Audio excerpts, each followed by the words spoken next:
kehadiran para tokoh nasional di DPR RI.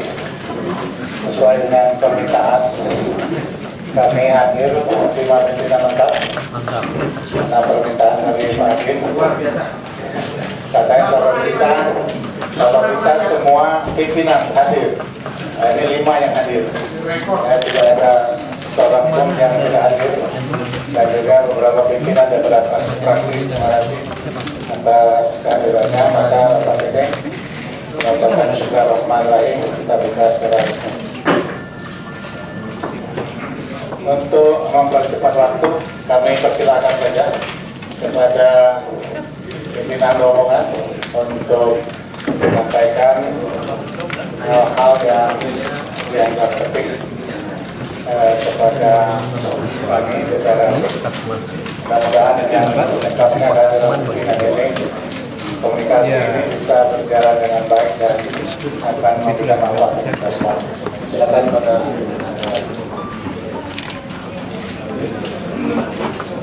Sebenarnya di gerakan ini semuanya pemimpin. Jadi rencana saya untuk mewakili. Assalamualaikum warahmatullahi wabarakatuh. Salam sejahtera bagi kita semua. Yang kami hormati Ketua dan para Wakil Ketua DPR RI, para pimpinan fraksi, dan saudara-saudara semua, kawan-kawan seperjuangan. Terlebih dahulu atas nama kawan-kawan kami mengucapkan terima kasih atas kesediaan pimpinan DPR RI untuk menerima kami walaupun sempat menunggu hampir 1 jam. Kami sangat memahami kesibukan dan keseriusan DPR RI untuk membicarakan permasalahan bangsa dan negara.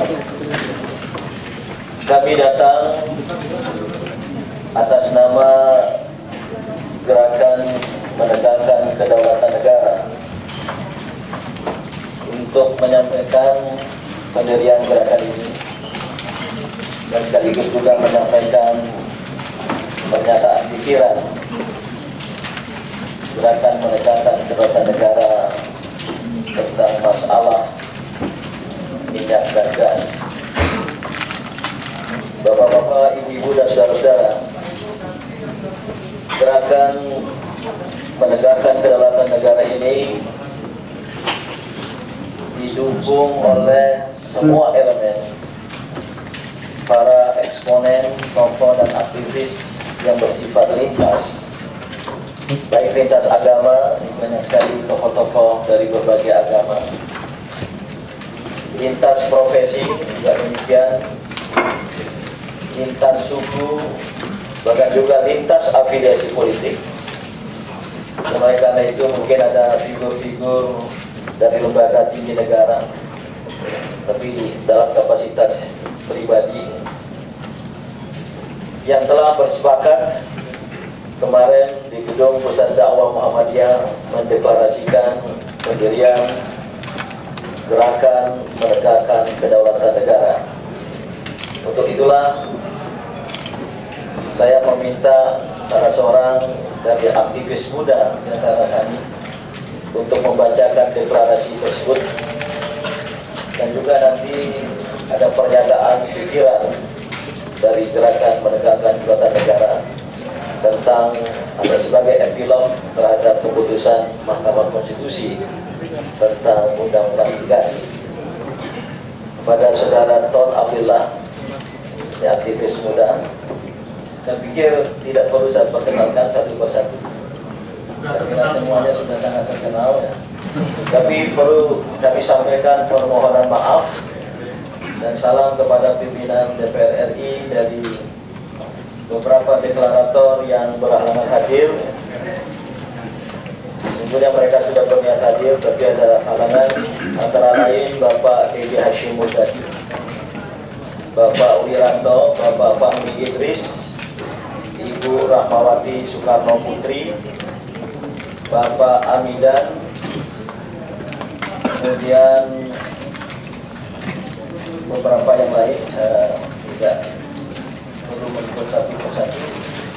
Yang sebenarnya hadir bersama kami namun menyampaikan permohonan maaf.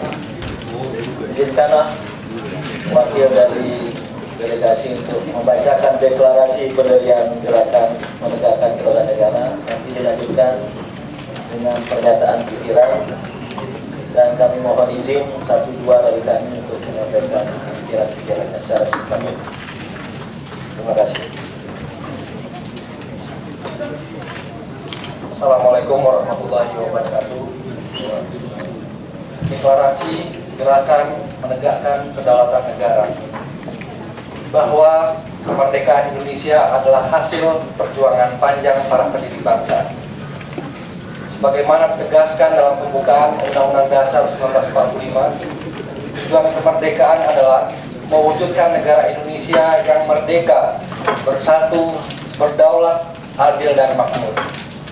Oleh karena itu, pemerintah berkewajiban melindungi segenap bangsa Indonesia dan memanfaatkan seluruh kekayaan alam yang untuk mewujudkan kesejahteraan rakyat dan mencerdaskan kehidupan bangsa. Tonggak-tonggak penting dalam menegakkan kedaulatan negara atau state sovereignty telah dikukuhkan oleh para pendiri bangsa. Pertama, Sumpah Pemuda 1928 sebagai kedaulatan di bidang budaya dengan berusaha membebaskan diri dari konstruksi identitas kolonial dan sentimen etnonasionalisme menuju identitas keindonesiaan. Kedua, Proklamasi Kemerdekaan 17 Agustus 1945 adalah penegasan kedaulatan politik. Bangsa Indonesia menyatakan membebaskan diri dari belenggu penjajahan dan menjadi bangsa berdaulat penuh dalam membangun diri menjadi bangsa yang maju, adil, makmur, berdaulat, dan bermartabat. Ketiga, Deklarasi Juanda 13 Desember 1957 merupakan tonggak penegakan kedaulatan teritorial. Deklarasi ini menegaskan pentingnya kedaulatan teritorial karena mencakup kedaulatan ekonomi, hukum, dan politik. Indonesia selama ini mengalami penyimpangan dan penyelewengan dari cita-cita kemerdekaan. Hal ini dapat dilihat dalam berbagai aspek kehidupan bangsa, khususnya dalam bidang ekonomi. Negara telah gagal menegakkan kedaulatan ekonomi. Akibatnya gagal membawa bangsa Indonesia meraih kemakmuran dan kesejahteraan. Hal ini disebabkan karena pengelolaan kekayaan alam justru lebih banyak dimanfaatkan oleh kepentingan dan kekuatan asing serta tentu saja para pemilik modalnya. Negara sering tak dan tidak berdaya dalam menegakkan kedaulatan. Runtuhnya kedaulatan negara telah menyebabkan runtuhnya harkat dan martabat bangsa.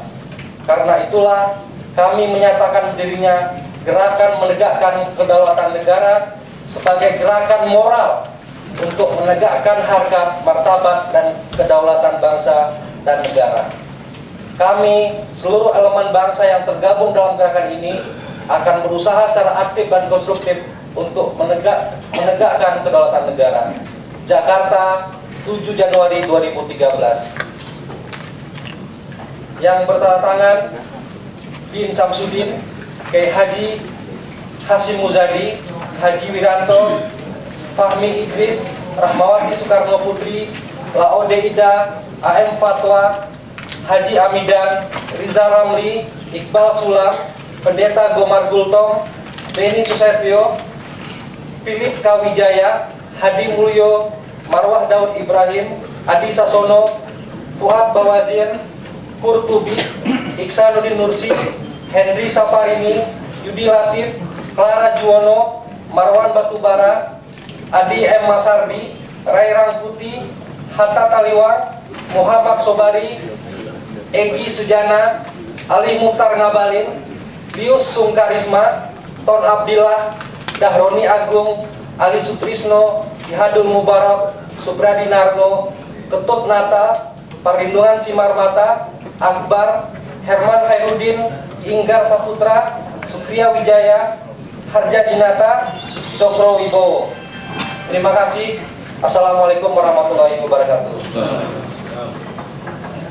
Terima kasih pendirian gerakan menegakkan kedaulatan negara sebagaimana dinyatakan tadi, inilah gerakan moral yang menghimpun seluruh elemen yang sangat prihatin terhadap gejala, gelagat dan fakta khususnya kedaulatan negara dalam berbagai bidang.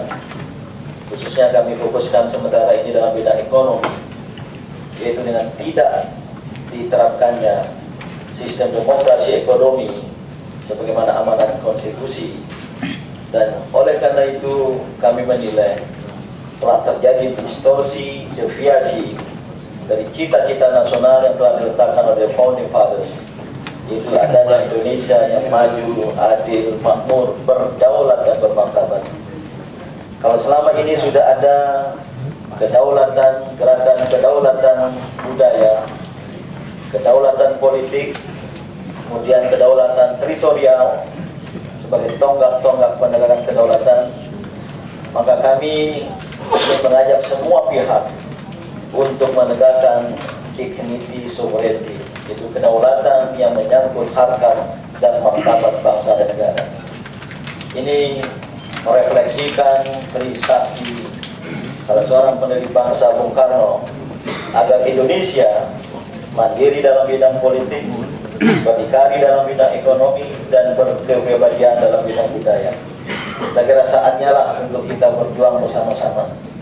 Dan sehubungan dengan itu, maka sebagian besar dari kami ikut mengajukan judicial review terhadap Undang-Undang Nomor 22 Tahun 2001 tentang migas, yang alhamdulillah telah dikabulkan sebagian besar oleh Mahkamah Konstitusi. Dan untuk itu gerakan ini ingin menyampaikan pernyataan sikap dan pandangannya yang akan dibacakan oleh Saudara Adi Masari. Terima kasih. Jadi pada pimpinan DPR terutama kami mohon maaf sebelumnya bahwa kami telah melakukan hal yang seharusnya dilakukan oleh teman-teman di DPR, juga di pemerintahan, tapi kami tetap harus mengurusi negara juga, padahal kita sudah mengeluarkan uang sekitar 300 triliun untuk membiayai para penyelenggara negara. Baik, pernyataan pikiran gerakan rakyat menegakkan kedaulatan negara tentang epilog keputusan Mahkamah Konstitusi tentang Undang-Undang Migas. Kami menyambut baik dan mengapresiasi keputusan Mahkamah Konstitusi Nomor 36 PUU X tahun 2012 tentang uji materi Undang-Undang Migas Nomor 22 tahun 2001. Keputusan tersebut mencerminkan sebagian pandangan berkeadilan dalam menegakkan kedaulatan negara atas sumber daya alam yang harus dikuasai dan dimiliki oleh negara dan digunakan bagi sebesar-besar kemakmuran rakyat. 2. Kami menyesalkan keputusan pemerintah yang telah menerbitkan Perpres Nomor 95 Tahun 2012 yang secara esensial bertentangan dengan konstitusi dan substansi keputusan Mahkamah Konstitusi yang telah membubarkan BP Migas. Pengalihan tugas dan fungsi BP Migas ke bawah Kementerian SDM adalah sama dan sebangun dengan pengalihan peran satu lembaga pemerintah kepada lembaga pemerintah baru yang tidak konstitusional. Penempatan perusahaan migas terutama asing yang setara dengan posisi pemerintah adalah sangat riskan karena akan menghalangi pemerintah membuat kebijakan intervensi bagi kepentingan rakyat, selain berpotensi untuk digugat ke Mahkamah Internasional jika terjadi perselisihan. 3. Kami mengamanatkan kepada pemerintah untuk segera mencabut Perpres Nomor 95 Tahun 2012 dan membubarkan SK-SP Migas serta menerbitkan Perpu guna mengalihkan tugas dan fungsi BP Migas yang relevan kepada BUMN. Dalam konteks ini masih Pertamina. 4. Kami mendesak DPR RI dan pemerintah untuk segera membentuk Undang-Undang Migas baru yang berkeadilan dan sesuai dengan amanat Undang-Undang Dasar 45 Pasal 33. Bahwa sumber daya migas dikuasai dan dimiliki oleh negara serta digunakan bagi perwujudan kesejahteraan rakyat. 5. Kami mendesak agar DPR meminta BPK untuk melakukan audit kinerja kebijakan dan keuangan BP Migas dan menyerukan kepada rakyat Indonesia untuk mengawal pelaksanaan keputusan Mahkamah Konstitusi tentang Undang-Undang Migas. Jakarta, 8 Januari 2013. Tertanda Din Samsudin, Haji Wahid Hasyim Muzadi, Haji Sama dengan Wiranto, tadi ya. dan Sama dengan sama. Baik, terima kasih. Ada tambahan usulan Ya. yang tidak tadi disebutkan tapi banyak yang sudah Ya. tangan. Memang gerakan ini Bapak Ketua dan pimpinan DPR RI mendapat dukungan termasuk yang tidak hadir pada kesempatan ini dan juga dari generasi muda di kampus-kampus di organisasi kepemudaan. Dan kami berharap bisa bekerjasama dengan semua pihak termasuk DPR RI dalam rangka bersama-sama menegakkan kedaulatan negara ini. Izinkan kami meminta kedua orang secara singkat menyampaikan pandangan. Namun secara resmi baik deklarasi pendirian gerakan menegakkan kedaulatan negara maupun pernyataan pikiran ini kami sampaikan secara resmi.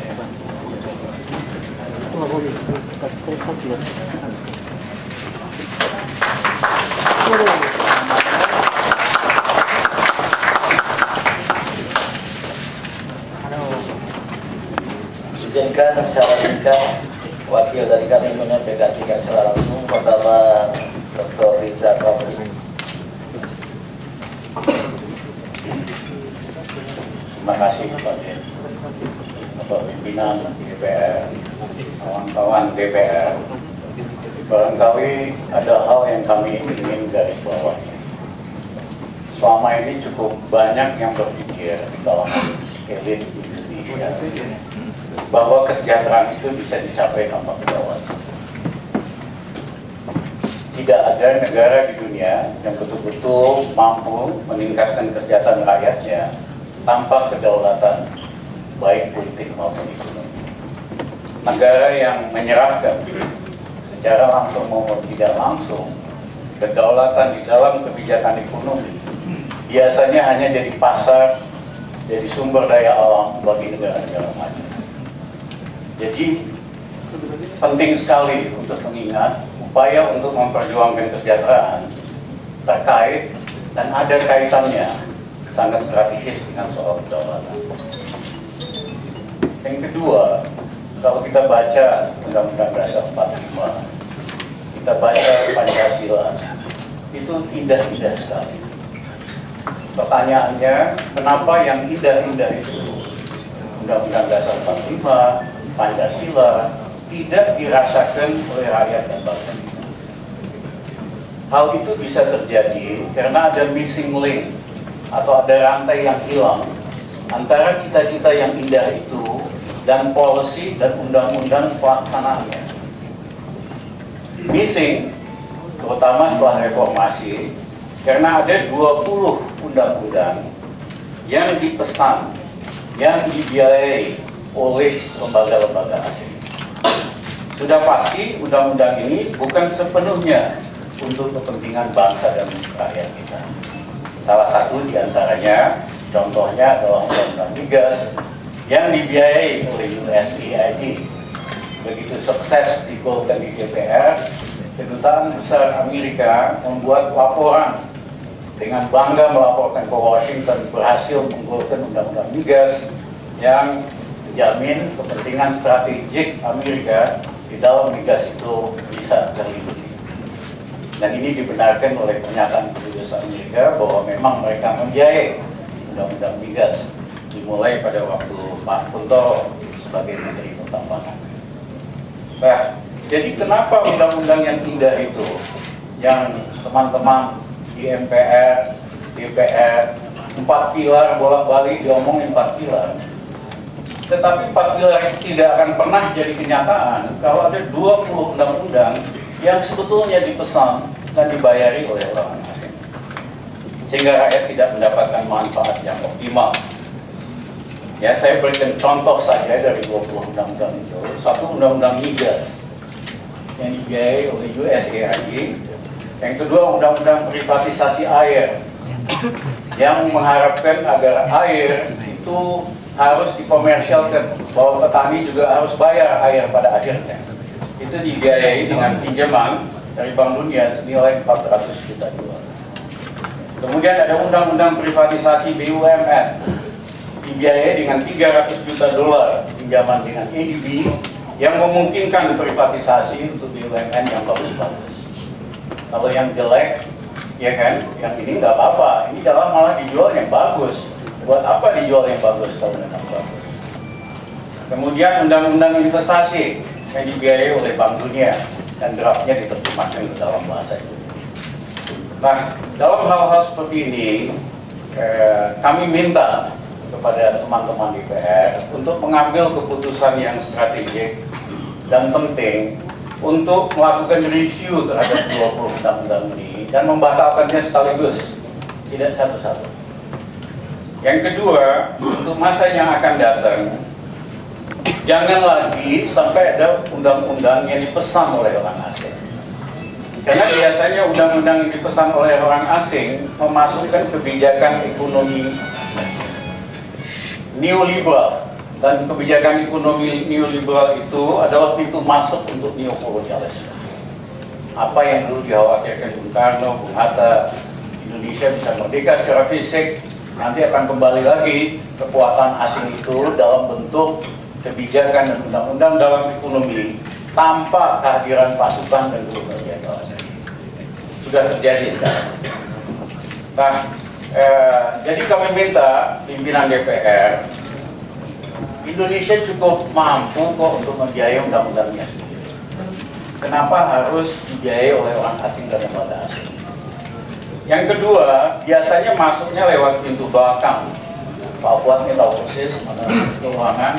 Kami masuknya biasanya itu lewat pinjaman. Jadi diiming-imingi pinjaman sekian ratus juta dolar ditukar dengan pinjaman, dengan undang-undang.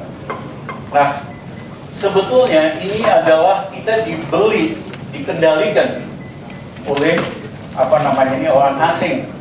Nah, sayangnya teman-teman di DPR banyak yang kurang sadar, terima draftnya udah jadi dari keuangan, tinggal di-approve aja.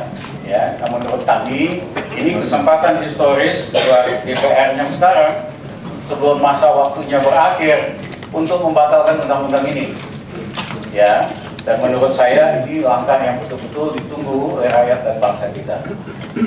Saya ingin menutup ini dengan menceritakan apa yang ditulis oleh Raffles di dalam buku biografinya. Dia katakan bahwa untuk mengalahkan Hindia Belanda tidak diperlukan pasukan yang dahsyat, tidak diperlukan angkatan laut yang hebat. Cukup diberikan kepada raja-raja di Hindia Belanda penghormatan yang sebesar-besarnya. Waktu Raffles menghadap raja-raja Hindia Belanda, dia bawa pasukan penghormatan paling hebat supaya merasa betul-betul sudah sangat dihormati oleh kekuatan paling kuat di dunia. Yang kedua, dia membawa hadiah tekstil, sutra maupun katun dari London, supaya pangeran-pangeran dari raja di Hindia Belanda ini senang. Dia membawa dining set, porcelain dari London, dan membawa gramophone, supaya elit feudal di Indonesia ini merasa betul-betul sama derajatnya dengan raja-raja di Jawa. Raffles mengatakan jika kita lakukan itu, kita tidak memerlukan pasukan yang dahsyat, angkatan laut yang hebat, semua mereka akan tanda tangan, termasuk sumber kekayaan alamnya, termasuk kewenangan dan lain-lain. Memang ada beberapa raja di Jawa yang menolak, di Indonesia yang menolak, Sultan Badarudin di Palembang, tapi ditangkap keluarganya, dilempar di penjara di Makassar, ada beberapa yang lain. Tapi mayoritas bisa dikalahkan dengan ini. Nah, kita sudah merdeka sekian puluh tahun. Orang Palembang sih senang di ketua, orang Palembang. Katanya udah waktunya. Udah waktunya. Pak Rizal tahu, caranya sama ketua, makanya contohnya sudah benar. Jadi menurut hemat saya, ini waktu yang sangat historis. Kalau DPR periode ini membentuk tim strategis untuk mereview undang-undang ini dan membatalkannya, dan mudah-mudahan ini barangkali menghapus segala macam masalah atau cap negatif yang ada di DPR saat ini. Terima kasih. Wassalamualaikum warahmatullahi wabarakatuh. Dan secara singkat ada 3 lagi, mungkin Pak Marwan Batubara, singkat 1,5 menit terutama soal data-data. Mohon Pak Kurtubi melanjutkan 1 menit soal data tentang berapa harga. Yes. Terakhir Pak Yudi sebagai tokoh cendekiawan di antara kita, dan ditutup oleh tokoh agama sektor PDI. Karena waktu sangat mepet, maka Jadi 1,5 menit, 1 menit, karena belum masal ini. Ya, baik Pak, terima kasih. Assalamualaikum warahmatullahi wabarakatuh. Ada 2 hal, jadi salah satu yang menjadi latar belakang kenapa kita menggugat undang-undang migas misalnya, karena dominasi asing begitu besar dan BUMN itu terpinggirkan. Oleh sebab itu, dalam surat ini sebetulnya esensi yang kita sampaikan adalah bahwa BP Migas itu melakukan tugas melanggar konstitusi, lalu dibubarkan oleh MK. Kenapa pemerintah sekarang justru menempatkan fungsi dan tugas dari BP Migas tadi kembali kepada lembaga pemerintah? Ini esensi yang kami anggap sangat penting untuk pemerintah segera melakukan koreksi. SKSP Migas dibubarkan, lalu tugas dan fungsi tadi BP Migas tadi diserahkan kepada Pertamina. Soal di Pertamina banyak masalah, itu bisa dibuat aturan khusus tentang itu. Sebagaimana juga ini sudah dijalankan di banyak negara di dunia. Nah, yang kedua, kami sampaikan bahwa yang mendeklarasikan gerakan ini adalah juga yang pernah menyampaikan kepada pimpinan DPR untuk segera menyerahkan pengelolaan Blok Mahakam kepada BUMN Pertamina. Waktu itu yang menerima kami adalah Pak Pramono. Tapi semua yang ada dari gerakan ini juga ikut menandatangani petisi Blok Mahakam. Nah, di sini kami melihat pemerintah tidak serius dan ada rencana ingin menyerahkan kembali Blok Mahakam itu kepada Total dan Impact dari Jepang. Padahal potensinya masih sangat besar, masih ribuan triliun. Untuk segera ini diputuskan oleh pemerintah, tidak ada masalah sebetulnya. Tidak ada juga yang menjadi hambatan, kecuali bahwa niat baik pemerintah itu ada atau tidak untuk berpihak kepada BUMN. Itu saja, terima kasih. 1 menit diberikan. Silakan Pak Kurtubi soal angka. Assalamualaikum warahmatullahi wabarakatuh. Terima kasih Pak Bapak pimpinan DPR. Saya ingin sedikit menambahkan bahwa kedaulatan di bidang ekonomi, khususnya di bidang tata kelola sumber daya alam, harus segera dikembalikan agar bisa ini mempercepat kemakmuran bangsa ini. Apa? Kekayaan alam, sumber daya alam Indonesia ini luar biasa besarnya. Ya, minyak, gas, batu bara, emas, perak, dan seterusnya. Nilainya itu yang proven reason, cadangan yang sudah terbukti ada. Ya, 3 saja yang saya hitung, minyak, gas, dan batu bara itu 56.000 triliun. Proven reason artinya cadangan yang siap diproduksikan. Separuhnya. Kalau separuh dari 56.000 triliun sebagai ongkos produksi dan bagiannya kontraktor, ada 28.000 triliun rupiah. Itu aset milik negara itu yang ada di perut bumi. Ini bisa mempercepat kemakmuran bangsa ini dengan 2 teori. Proven reserve itu bersifat bankable, bisa jadi agunan di bank. Yang bisa mengagunkan hanya pemiliknya. Pemiliknya adalah negara Republik Indonesia, bukan kontraktor. Nah, sekarang ini yang menjadikan dia agunan adalah kontraktor. Kedaulatan kita hilang. Nomor 2, teori tradable, meskipun ada di perut bumi, dia bisa diperdagangkan, duit bisa diterima sekarang. Kenapa enggak ini celah ini kita pakai untuk melunasi uang negara, utang negara, sehingga generasi akan datang tidak ada beban. Separuh atau 10% dari 56.000 triliun, 5.600 triliun, berapa kali APBN setahun, Pak? Itu bisa membiayai penghapusan utang negara sama membangun infrastruktur di seluruh Indonesia. Ini bisa terjadi kalau kita berdaulat, mengembalikan ke tata kelola sesuai pasal 33. Syaratnya pemerintah tidak boleh berkontrak. undang-undang yang menempatkan pemerintah berkontrak dalam pengelolaan sumber daya alam, hidrokarbon ataupun apapun sumber daya alam, menyebabkan negara kehilangan kedaulatan. Karena negara, pemerintah, government menjadi sejajar dengan kontraktor. Nggak boleh itu terjadi. Di migas, di mineral nggak boleh. Harus pemerintah berada di atas kontrak. Tidak boleh ikut berkontrak. Yang berkontrak adalah badan usaha milik negara khusus yang dibentuk untuk itu, mengelola aset di perut bumi dan masuk dalam laporan keuangan BUMN itu, masuk dalam financial report sehingga tidak diklaim sebagai milik dari para kontraktor. Itu yang tidak ada, tidak punya dalam undang-undang sampai dengan detik ini.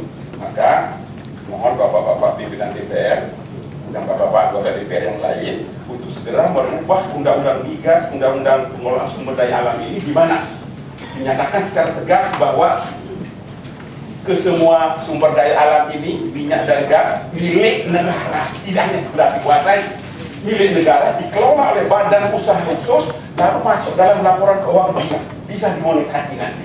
Ini yang bisa memakmurkan bangsa ini, bapak-bapak sekalian. Hindari, jangan pemerintah yang berkontrak. Sekarang BP Migas diganti SKS Migas, harus segera Pak. Jangan ditunda seminggu, 2 minggu.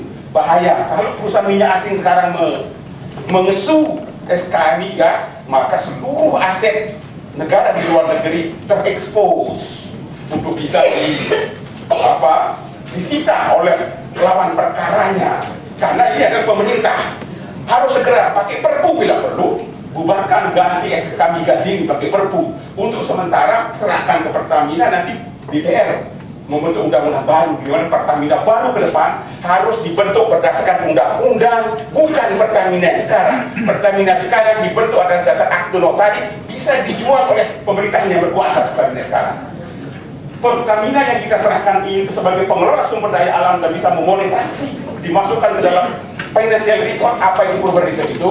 Pertamina yang tidak boleh dijual milik negara dibentuk dengan undang-undang, dikasih tugas memaksimisasi minyak dan gas untuk kepentingan bangsa dan negara dan memenuhi semua kebutuhan BBM masyarakat. Siapa merugi, harganya ditentukan oleh pemerintah. Ini yang bisa mempercepat kemakmuran bangsa ini. Kita malu sebagai bangsa. Begitu banyak puluhan juta rakyat kita miskin, padahal ini negara secara geologis paling kaya di Asia Tenggara, paling kaya, ya. Secara geologis, di mana kalau proven reserve, saya ulang, cadangan terbukti sudah ada di perut bumi yang nilainya ratusan ribu triliun. Tinggal bapak-bapak dan terhormat anggota DPR yang berwenang membuat undang-undang, tolong masukan ini bisa diperhatikan. Ya, assalamualaikum warahmatullahi wabarakatuh. Ini ekspresif Pak, itulah kayaknya orang Lombok Pak. 1 menit Pak Yudi Latif dan nanti Pak Kumar Gopeng pendeta mengakhiri. Baik, terima kasih Pak Din, terima kasih pimpinan DPR. Saya tidak tahu apa yang salah di antara kita, karena kalau saya melihat pimpinan DPR ini kan semuanya nih para aktivis semua, tentu saja juga punya gelora semangat dan patriotisme yang sama.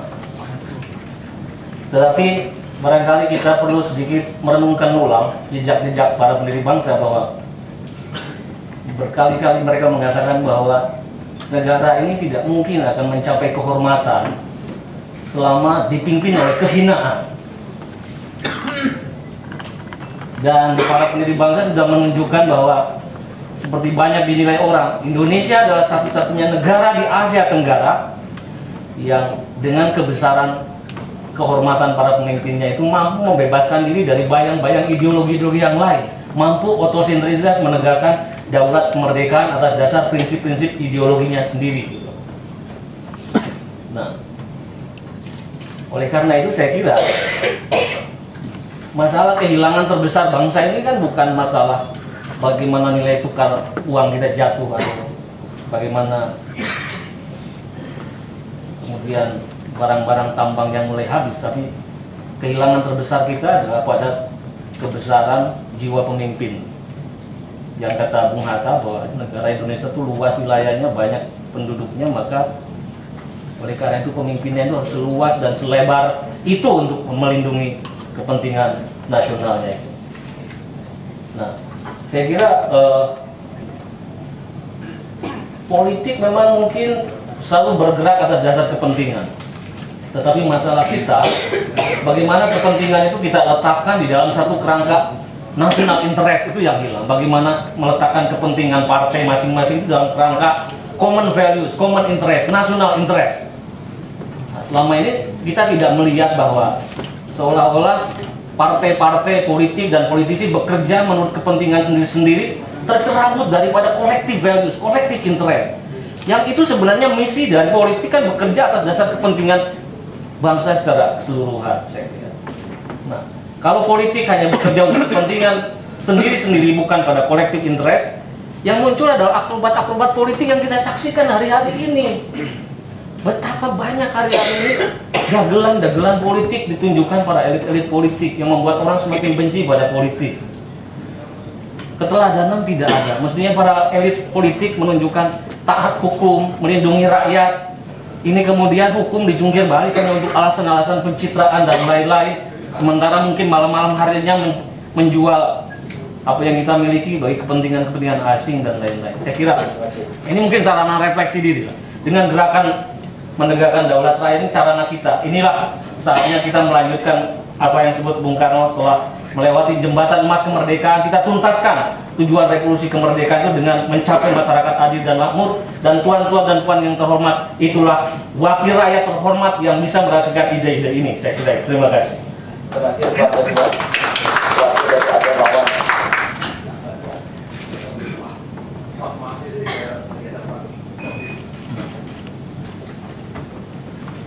Terima kasih atas kesempatan ini pimpinan DPR yang kami muliakan. Latar belakang dari berkumpulnya kita dan mendeklarasikan kedaulatan negara ini, kedaulatan negara ini sebetulnya didorong oleh keprihatinan kita melalui sebuah refleksi atas makin bergesernya perjalanan bangsa kita dari cita-cita pembentukan negara ini. Pembukaan Undang-Undang Dasar Negara Republik Indonesia yang kita sama-sama tahu, salah satu tujuannya adalah mensejahterakan masyarakat Indonesia. Dalam perjalanan kami sebagai pemimpin-pemimpin umat, kami menemukan jeritan umat di berbagai tempat yang masih jauh dari sejahtera ini, yang merupakan tugas kita. Dan dari berbagai refleksi kami temukan, kami sampai pada kesimpulan bahwa memang tanpa kedaulatan kita akan sulit mensejahterakan masyarakat kita sendiri.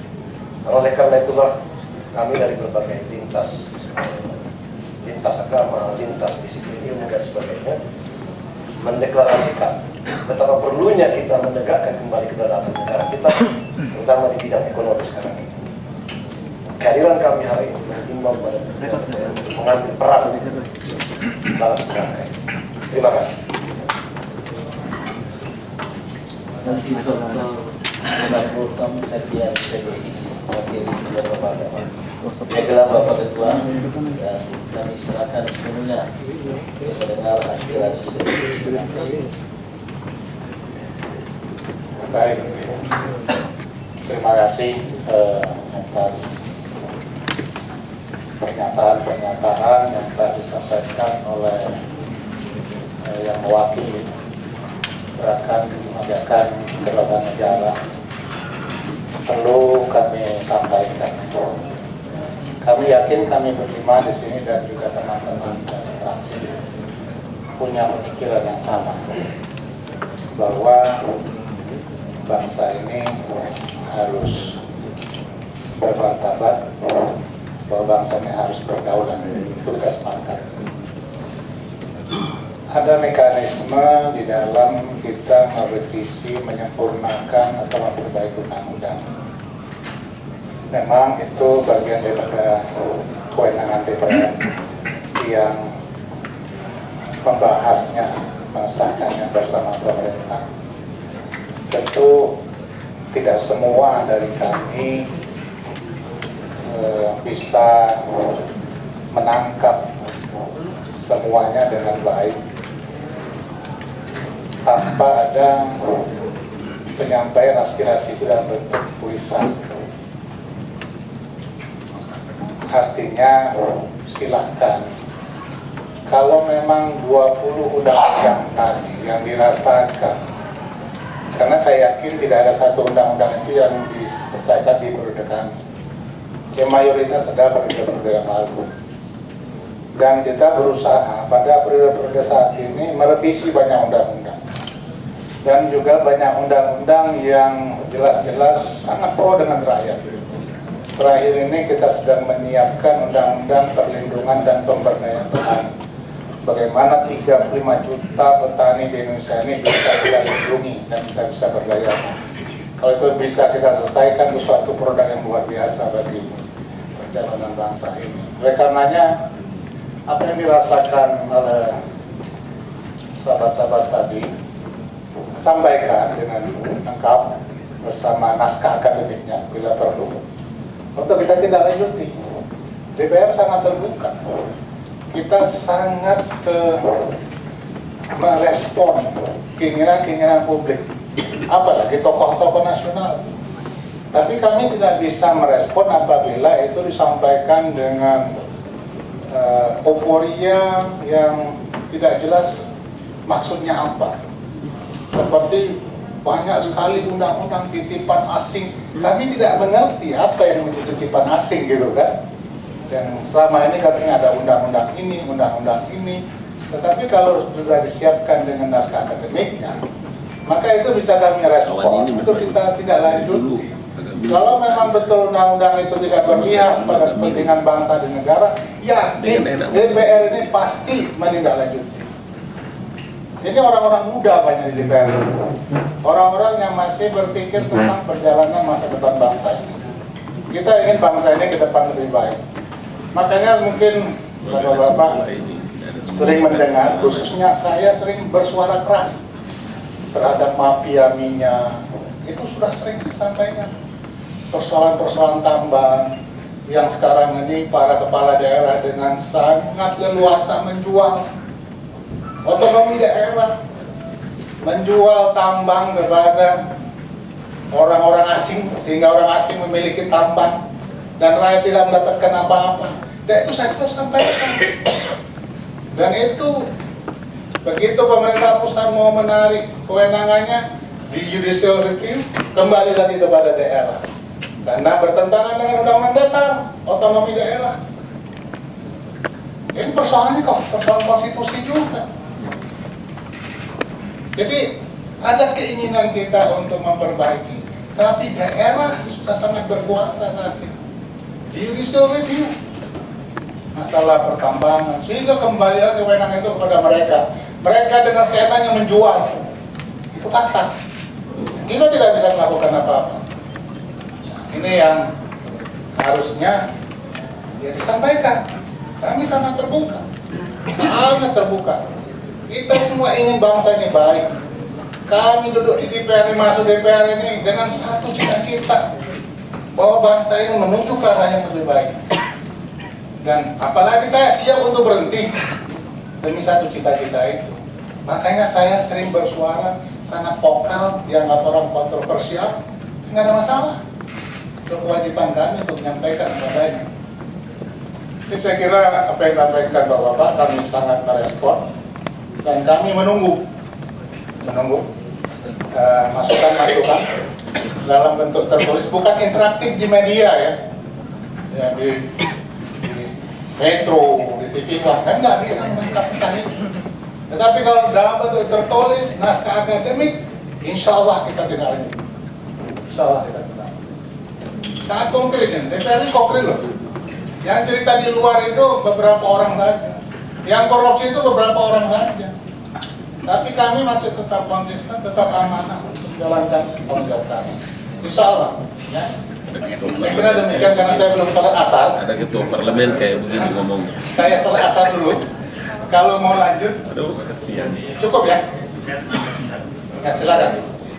Ada ketua parlemen kayak begini pernyataannya. Saya sebagai wakil ketua DPR sangat menghargai. Harus ada orang yang mengambil prakasa dan berkumpul sekian nama-nama besar.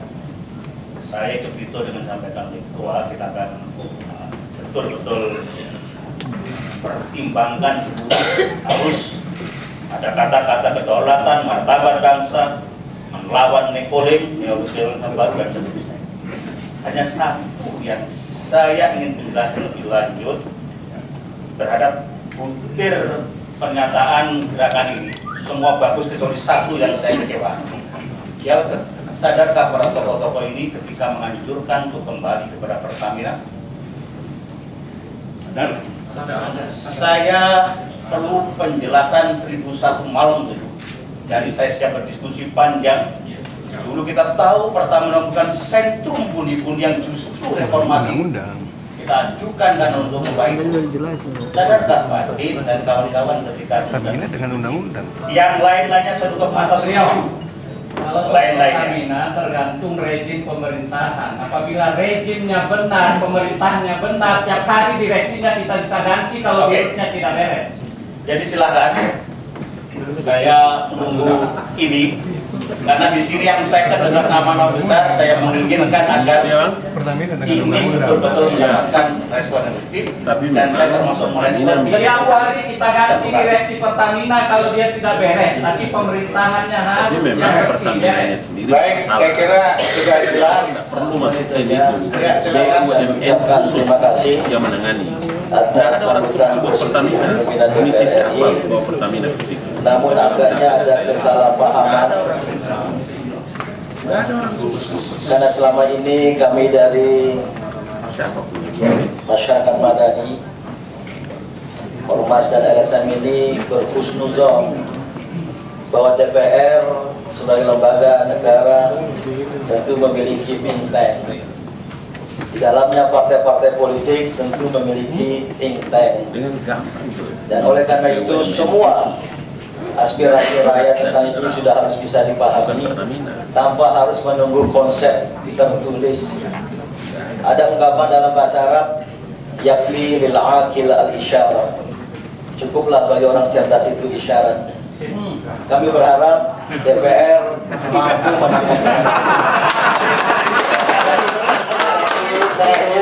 kita diperlukan konsep tertulis. Memang gerakan ini akan menyiapkan pokja-pokja dan kami akan siap bahkan dengan draft rancangan undang-undang. Namun ada kesepakatan, perlu ada kesepakatan. Apakah DPR telah merencanakan dalam waktu dekat untuk segera membentuk undang-undang tentang migas? Sebulan yang akan datang, kami akan datang dengan konsep yang lengkap tentang undang-undang itu dan juga undang-undang lain. Terima kasih. Ya, sedikit saja saya jelaskan Pak Den. Persoalan itu yang masalah. Kita belum ada semacam unit yang memang khusus menyiapkan masalah legislasi. Mulai naskah akademik, karena itu tidak bisa diomongkan begitu tadi. Kita belum punya unit. Kita ini pernah di balai. Makanya tidak pantas dia ngomong begitu tadi. Antara lain kita menyiapkan lembaga ini. Antara lain. Oleh karenanya masukan yang lebih konkret itu kami perlukan saat ini. Karena lembaga DPR masih kita lakukan penyempurnaan. Ketua Parlemen. Saya kira demikian. Sedikit saja. Nah, ini sudah mau asar, asarnya mau lewat, mau maghrib. Nanti saya berdosa. Ya, kita berdosa semua di sini. Oke. Tidak ada ketua parlemen di dunia yang punya pernyataan seperti Bapak. Tidak ada ketua parlemen di dunia yang punya pernyataan seperti Pak Marzuki. Baru ada seperti Anda hari ini. Oke, terima kasih. Saya tutup ucapan Assalamualaikum warahmatullahi wabarakatuh. Salam. Sampai.